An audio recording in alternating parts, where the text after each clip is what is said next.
자, 우리가 앞에 이런 식으로 이제 실물에 실제 세계에 이런 물건이 있다고 하고, 이 물건을 사진을 찍어서 뭔가를 보여주기 위해서 뭐 파워포인트에다 집어넣든지 자료화할 수가 있는데요. 이러한 상황에서 이거를 진짜로 3D로 만들어서, 보통 그런 거를 이제 3D 스캐닝이라고 하는데, 3D로 만들어서 예를 들면은 이런 형태로 이제 만드는 거죠. 이거는 이제 윈도우즈에 있는, 윈도우즈 자체에 들어있는 이제 3D 뷰어라고 하는 프로그램으로 본 건데요. 이런 거를 실제로 찍어서 3차원으로 만들어서 파워포인트 집어넣거나, 이거를 제가 이제 파워포인트 집어넣은 거는 이런 식으로 이제 집어넣은 거거든요. 그럼 이제 파워포인트에서 이렇게 작업을 할 수 있습니다. 그래서 실제로 이제 이런 3D 스캔하는 작업은 굉장히 시간도 많이 걸리고, 이게 정교하게 결과물을 얻어내기가 쉽지가 않죠. 그리고 윈도우즈에서 쓰는 제가 또 다른 프로그램들이 있는데, 그거는 이제 제가 별도로 나중에 기회가 되면 소개해 드리기로 하고, 이거는 아이폰을 가지고, 아이폰의 최신 기종인 아이폰 12, 13 버전에는 그 라이다라고 하는 기능이 들어갔거든요. 그래서 거리를 측정하고 진짜 사물이 어떻게 서로 원근감 있게 배치되는지 확인하는 기술로 라이다라는 게 들어있는데, 그걸로 인물 사진 같은 것도 찍게 되죠. 그거를 이용해서 이 3D 스캐닝을 입체감 있게 해내는 그런 이제 기능들이 있습니다. 그래서 사진을 찍어서 사진을 조합해서 3D를 만들어내는 기능도 있고, 3D 모델로 만들어주는 앱도 있고, 아니면 라이다로 쭉 전체 대상물을 훑어가면서 촬영을 한 다음에 그 촬영물로 얻어진 결과물들을 조합을 해서 3D로 만드는 경우가 있는데, 이것도 아이폰 앱스토어에 보면은 이 3D 모델링하는, 3D 스캐닝하는 소프트웨어들이 몇 개 있어요. 뭐 좋은 것도 있고 나쁜 것도 있는데, 이 좋은 거는 비교적 이렇게 가격이 비쌉니다. 그러니까 뭐 구독제로 해서 가격이 상당히 비싸기도 하고, 그 다음에 스캐닝 하나당 얼마씩 이런 식으로 하기도 하고, 그 다음에 가격이 좀 싼 거 같은 경우에는 이런 화질이라든가 기능이 좀 제한적이거든요. 내보낼 수 있는 파일의 종류도 적고, 그렇기 때문에 좀 문제가 있을 수 있는데, 지금 여기서 소개하려고 하는 거는 이 스캐니버스라고 하는 앱입니다. 이거는 최근까지는 이것도 유료로 진행이 되다가 무료로 전환이 됐는데요. 제가 써본 여러 가지 앱 중에 그 결과물의 품질이 가장 좋다기보다는 싼 값으로 쓸 수 있는 것 중에 제일 좋아요. 그리고 돈을 내서 쓰는 다른 유료 프로그램보다 결과물이 더 좋을 수도 있습니다. 그래서 이 프로그램을 써서 쭉 스캐닝을 하면 비교적 좋은 결과물을 얻을 수 있습니다. 그래서 이거를 어떻게 하는지 한번 이제 확인을 해보겠습니다. 자, 일단 이제 요거를 한번 대상으로 해보죠. 자, 그러면은 요런 이제 물건이 있으면 이거를 이제 3D 스캐닝 하고 싶은 거예요. 그러면은 이게 있는 그런 장소에 가서 앱을 엽니다. 앱을 열고 아래에 있는 플러스 버튼, 스캔 시작 버튼을 클릭을 하고 스캐닝을 시작하게 됩니다. 그러면 스캐닝을 할 때는요, 이 대상이 있는 거리, 크기가 어느 정도 되느냐를 내가 선택할 수도 있거든요. 기본값은 5m로 되어 있는데, 이거를 뭐 20cm, 30cm까지 줄일 수 있어요. 그런 식으로 해서 스캐닝을 가장 적합하게 할 수 있는 형태로 쭉 진행을 해서 두루두루 쭉 돌아다니면서 촬영을 하면 됩니다. 중간에 한 텀씩 쉬어도 되고요.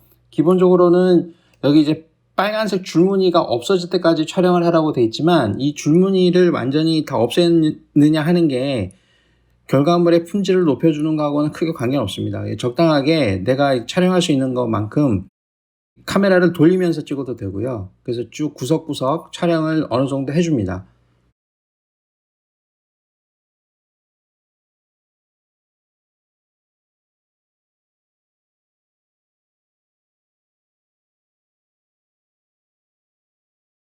그래서 촬영을 끝내면 이제 변화를 시키거든요. 그래서 이게 프로세싱을 하는 거예요. 그러니까 각각의 프레임들을 자기가 다 분석을 해서 그 좋은 결과물을 만들어냅니다.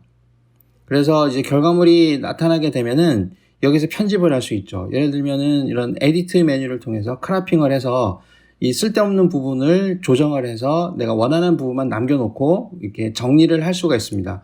이런 식으로 정리를 해놓게 되면 결과물이 이 쓸데없는 주변까지 포함하지 않도록 이렇게 만들 수가 있겠죠. 자, 이렇게 다 확인을 해서 저장을 하면 됩니다.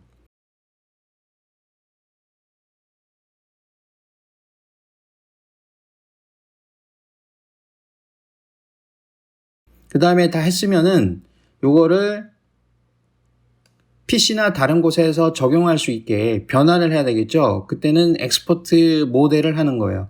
그럼 이 엑스포트 모델로 전환을 할 때는 이제 어떤 형식으로 할 거냐를 물어보게 됩니다. 굉장히 이제 많은 포맷을 지원을 하죠. 보통 우리가 많이 쓰는 거는 OBJ라든가 STL을 많이 쓰거든요. 만약에 뭐 3D 프린터로 프린트를 하고 싶다 그러면 STL 쓰는 걸 권장을 하고, 그 다음에 파워포인트 같은 데다가 집어넣어서 내가 프레젠테이션 하고 싶다 그럴 때는 OBJ를 해야 이런 질감 같은 게 다 살아나니까 이거를 눌러서 적당한 데 저장을 하고 이제 PC에 불러와서 사용하면 됩니다.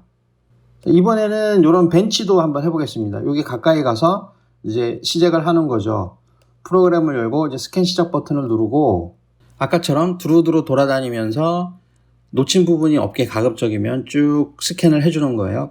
그리고 같은 곳을 2번 스캔했다고 해서 그게 품질이 좋아지진 않거든요. 전체적으로 한 번씩은 적어도 스캔이 되게 돌아다니고 뭐 겹쳐도 상관없고요. 그 다음에 카메라를 뒤집어 상관이 없고 아무튼 전적으로 쭉 모든 내용들이 다 포함될 수 있도록 쭉 진행을 해줍니다. 다 진행을 하고 이제 끝나면은 이제 아까는 제가 이 부분을 넘어갔는데 이 물체가 큰 경우에는 에리어라는 걸로 해주게 돼요. 그러니까 큰 건물이라든가 공간이 넓은 거 5m 이상 이렇게 걸려 있는 거, 아니면 작은 물체인 경우에는 디테일로 해주는 게 좋습니다. 디테일로 하게 되면 이 처리하는 시간이 조금 오래 걸리긴 해요. 굉장히 오래 뭐 기다릴 건 아니지만 이 에리어로 할 때보다는 좀 시간이 많이 걸립니다. 이렇게 한 상태에서 좀 기다리면은 이제 결과가 나오겠죠.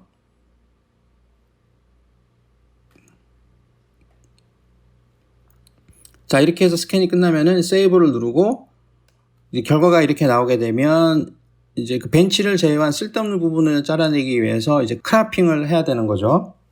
자, 아래에 있는 에디트를 누르고 여기에 제일 앞에 있는 크랍을 선택한 다음에 여기에 이제 방향이 좀 틀어져 있으니까 밑에 로테이트를 시키기 위해서, 회전을 시키기 위해서 여기 다이얼 바를 이렇게 쭉 움직여 줍니다. 그러면은 좀 이렇게 수평 수직으로 맞춰주고요. 전체 폭을 정확하게 뭐 대략적으로 저장을 해주죠. 근데 약간 이제 확대를 해서 이거는 탑이니까 위에서 바라본 모양으로 일단 이렇게 크라핑을 해줍니다.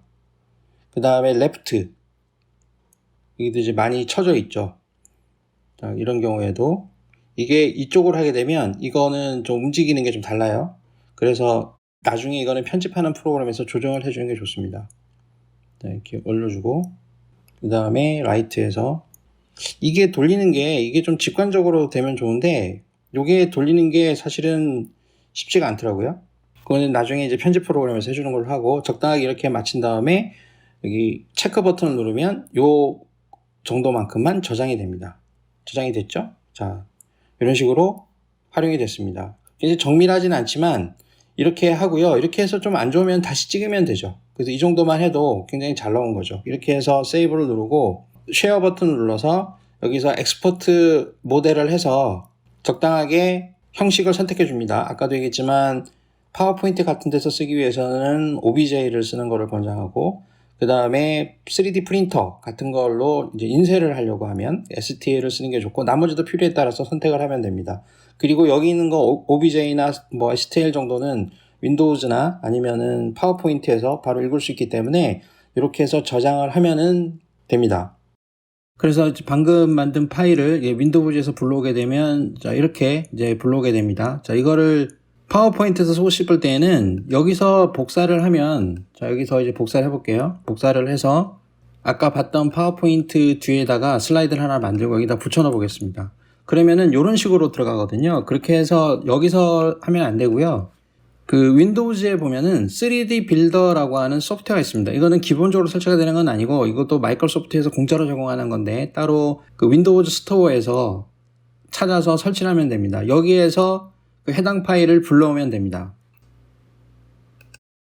그럼 불러오게 되면 1차적으로 이렇게 나와요. 그러면은 요게 지금 다 된 게 아니죠. 이렇게 보이긴 하지만 약간 각도가 세워져 있죠. 어느 게 윈지는 모르겠지만. 자, 이렇게 해서 모델 가져오기를 누르게 되면 보통 이렇게 뭔가 잘못 정의되어 있다고 나와요. 항상. 그러면 클릭하면은 복구를 하게 됩니다. 좀 기다리면 돼요. 이거는 이제 모델에 따라서 시간이 어느 정도 걸릴지는 모릅니다. 그래서 조금은 걸려요. 그래서 좀 기다리게 되면 이 복구 중이라고 하는 메시지가 끝나면서 이게 안착이 됩니다.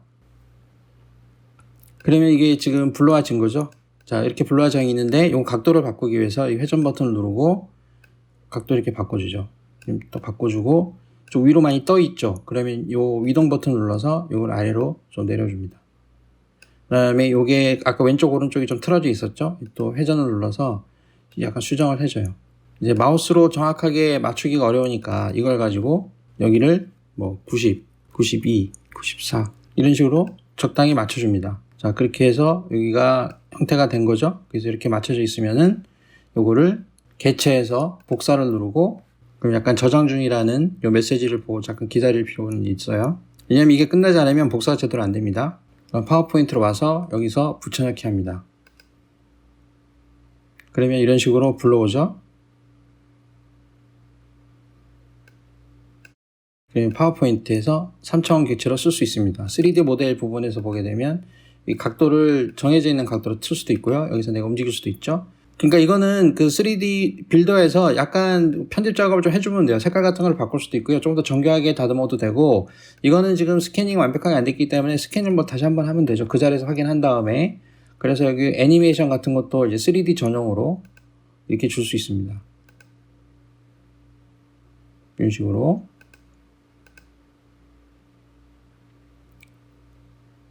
자, 그래서 여기에서는 아이폰으로 실제 사물을 3D 스캐닝하는 방법을 확인해 봤고, 그걸 하기 위해서 스캐니버스라고 하는 앱을 사용하고 그 결과물을 한번 확인해 봤습니다.